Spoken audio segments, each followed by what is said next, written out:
Hello, I am Shraddha Suman Samal, a third year MBBS student at AIMS Kalyani.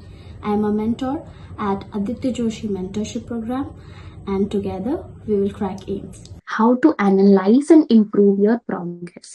देखो इसका जो है तुम्हारा दो कंपोनेंट्स होगा, ठीक है। दो कंपोनेंट रहेगा. One will be your test analysis, दूसरा will be your progress analysis. No, I not say progress, मतलब तुम्हारा डेली वर्क एनालिसिस, ठीक है. So this is something I want you all to do अपने लिए. You are monitoring your own progress.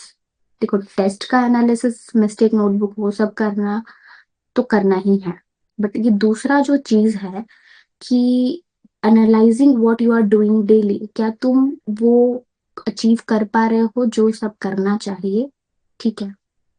Suppose you are setting goals for 1 week, ठीक है. क्या तुम वो सारे गोल्स को कंप्लीट कर रहे हो?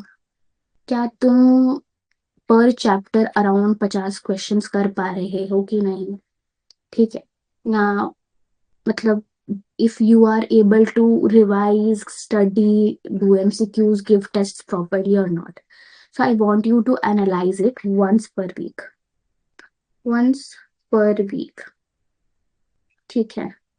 Check whether given goals are completed or not.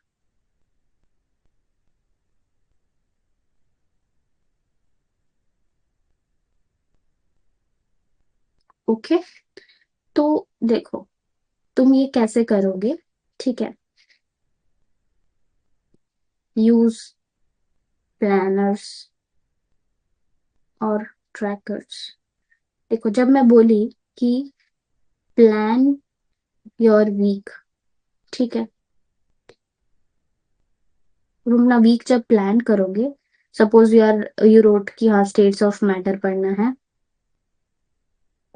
Genetics पढ़ना है, ठीक है. नाउ तुम क्या करोगे कि you are putting a tick over it कि हाँ चलो ये हो गया, ये नहीं हो पाया, ठीक है. तो पर वीक का एक तुम समरी बनाओगे, ठीक है.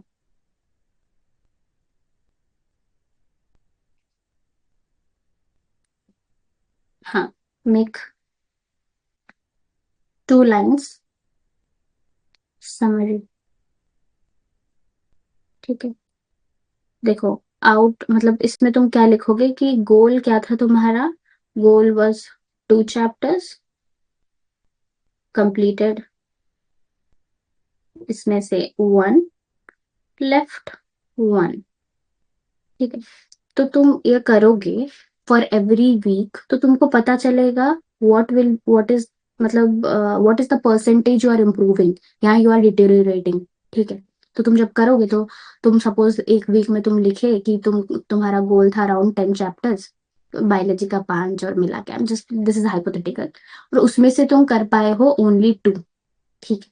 This is week 1. Then in week 2 you will know कि इस बार मैंने कम किया था, आई वॉन्ट टू इम्प्रूव. तो इस बार तुम 10 में से तुम कर दिए 5.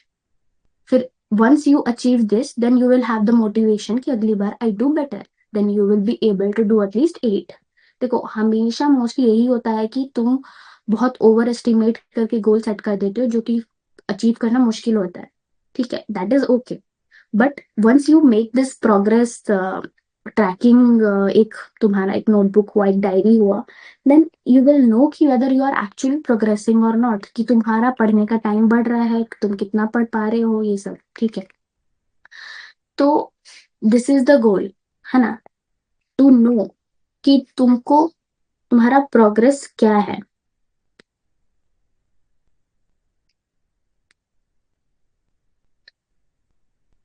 मतलब तुम्हारा प्रोग्रेस कितना हो रहा है, whether you are able to achieve your goals और नॉट,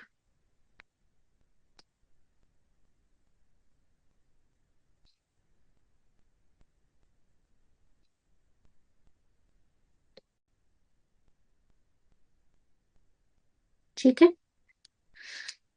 हाँ, तो नेक्स्ट चीज जो होगा तुम्हारा वो रहेगा कि तुम कैसे अपना टेस्ट एनालाइज कर रहे हो। दिस इज अब अभी मैंने तुमको बताया कि तुमने कैसे अपना पर वीक का परफॉर्मेंस को एनालाइज किया। Next thing that I will be telling is to analyse test.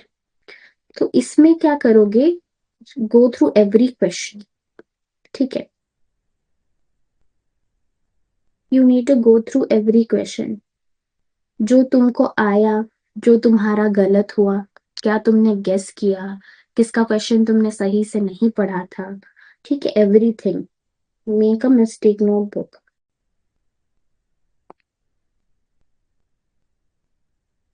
है ना। तो तुम मिस्टेक नोटबुक बनाओगे तो उसमें तुमको क्या क्या लिखना है, राइट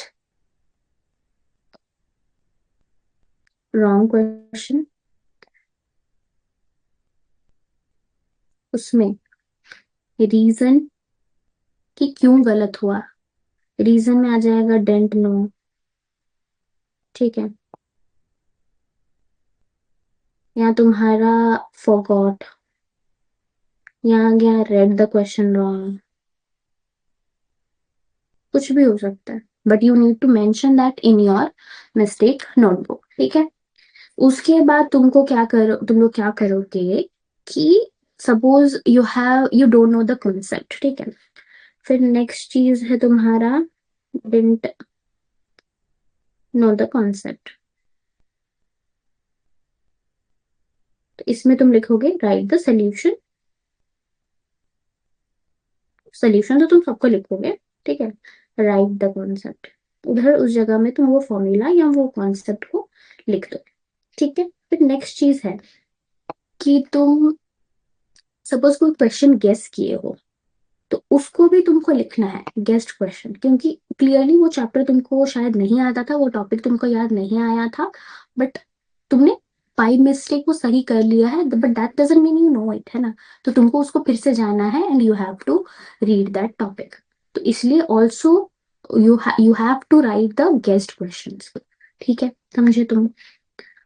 तो क्या क्या कर लिए तुम लोग, तुम अपना गलत क्वेश्चन लिखे, जो क्वेश्चन तुमने छोड़ा है वो लिखे, जो गेस किया है वो लिखे, फिर गलत में क्यों गलत किया है वो रीजन लिखे कि तुमको कॉन्सेप्ट नहीं आ रहा था, तुमने क्वेश्चन गलत पढ़ा था, या फिर अ, तुम भूल गए थे, ठीक है। ये हो गया। तो this is about how to analyse, ठीक है। फिर देखो, जब तुम एक अपना टेस्ट का एनालिसिस कर रहे हो, I want you to keep a track of certain things, ठीक है। क्या क्या, ट्रैक योर स्पीड, ठीक है, track your accuracy, next thing guessing rate या एलिमिनेशन, ठीक है। ये सब अगर तुम अपना एक ट्रैक रखोगे देन यू विल नो कि whether you are proceeding towards the right direction और नॉट, ठीक है। तो what you will do, you are keeping track of your speed, कि तुमको पर सब्जेक्ट, अभी देखो एक क्वेश्चन में तुमको कितना टाइम लगा that doesn't matter in a test. तो टोटल एक सब्जेक्ट में, मतलब तुमको फिजिक्स में टोटल कितना टाइम लगा, बायोलॉजी में कितना टाइम लगा, और तुम्हारा केमिस्ट्री में टोटल कितना टाइम लगा, दैट यू आर असेसिंग। उससे फिर तुम अपना एक फाइनल पेपर गिविंग स्ट्रैटेजी लगा सकते हो कि मुझे फिजिक्स में काफी टाइम लग रहा है तो मुझे बायोलॉजी से टाइम काटना है। तो that is what you can do by tracking it. तुम्हारे मिस्टेक नोटबुक का एक लास्ट पेज रखो जिसमें तुम टेस्ट का नंबर लिख रहे हो, और यू आर जस्ट रफली writing the time it takes for you to complete the physics section, to complete the biology section and the chemistry section, ठीक है।